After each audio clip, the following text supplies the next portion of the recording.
Hey everybody, this is Dave from FFDraftPrep.com. Just wanted to post another video showing you a couple of tips and tricks based upon some things that I realized I left out of the prior video and some of the comments I received that were from people I had kind of test this out when it was in a beta version. So the first thing that I wanted to let you know was that there is a functionality in Excel that allows you very quickly navigate from one spot in the file to another.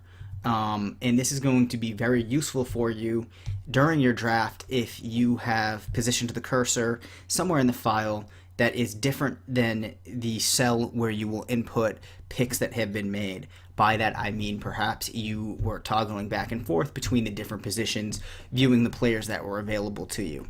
A pick gets made, so subsequently you then want to enter that pick in. A very quick way to do that would be to come over into this range here in this table, highlight the name of any player, hold down Control at the same time, hit the down key on your computer, and there you are. You can enter in the next pick.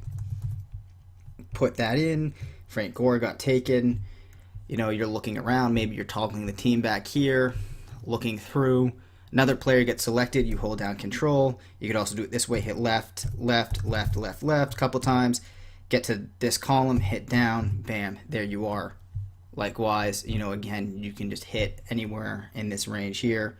Hold Control down, it will take you to the bottom of the populated cells in that range, and you can use that to just jump around very quickly from spot to spot in the file if you're looking to move around quickly. And again, we need to enter the picks. Hit any of the name in this table, hold Control, hit down, you can go down to the bottom, Control and up, you can go to the top. One thing that you might notice is that cells 33 and up are always visible to you. That is because those panes are frozen in the program. What that means is it tells Excel that I want those cells and those columns to always be visible. The reason for this is otherwise, as you scroll down, putting the players' names in, this information that you're seeing in that section I highlighted previously would no longer be visible. So just note that, you know, you do have to scroll up and down here to get to the point in the draft order where you can enter players that have been selected, but you can do that very quickly with Control up, Control down, Control right, Control left to move around. Sorry to belabor that for those of you that are familiar with the program, but for beginners that can be kind of confusing. That was the first thing I wanted to point out. Another thing is I have a 13-inch screen on my laptop, so I might be zoomed out a lot more than you need to be on your screen. You can zoom in and zoom out in Excel very quickly down here in 2013. I believe in prior versions that's there as well. But also you can go up to View. You can then go to this zoom here and find the percentage zoom that works best for the screen that you'll be working on. Also, in Excel 2013, if you want a quick way to kind of go full screen, just go to Auto Hide Ribbon. That's the equivalent of full screen in prior versions, which I'm not 100% certain at the current point in time how you get to full screen, but I'm assuming that there's a view option where you can go in and there might be the option for full screen. Honestly, I kind of forget. Quick Google would probably get you the answer on that.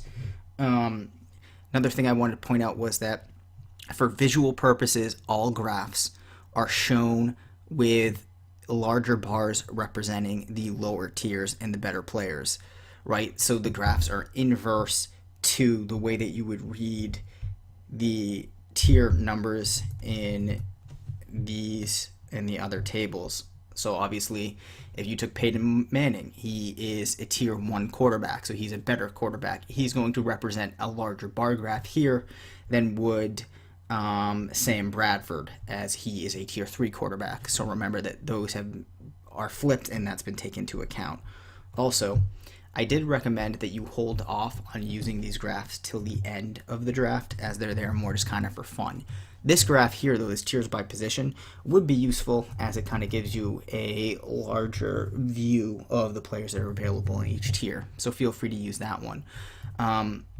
Also, the way that I built this graph here was so that it would kind of take draft capital into consideration. And by draft capital, I mean the importance level of each pick that you're using. So to say that differently, it knows if you're using earlier picks on running backs, and it's then going to allot a larger percentage of the graph for running backs.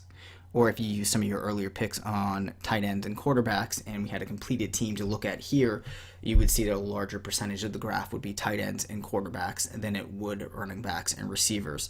So this graph kind of gives you an idea of how much each team spent on each position.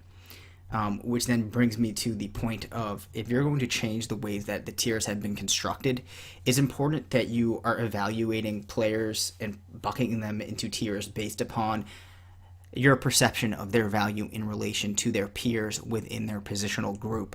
The reason for this is that depending on the settings of your league, be it the scoring settings or the roster settings, the inherent value of positions is going to change. If you're in a league that is PPR and you can play fewer receivers than you would maybe in another league, that is going to change the value of the receiver position in a much greater fashion than it would in leagues with different settings.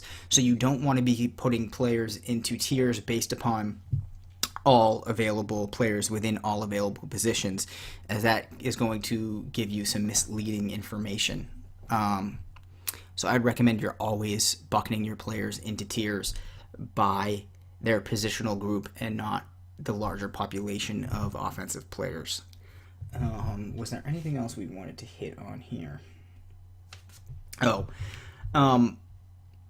Some people might have taken objection with a couple of things I said yesterday when I was recording the video and talking about how you can adjust the information that's included in these ranges here. So just to be clear, when you're using Excel and you talk about sorting, sorry, that is my dog. If you're talking about sorting, that refers to what you're telling the program to display in terms of how it lists the data. So you see, I'm toggle back and forth here in ADP between largest and smallest. I'm telling it to change the way that it is sorting the information.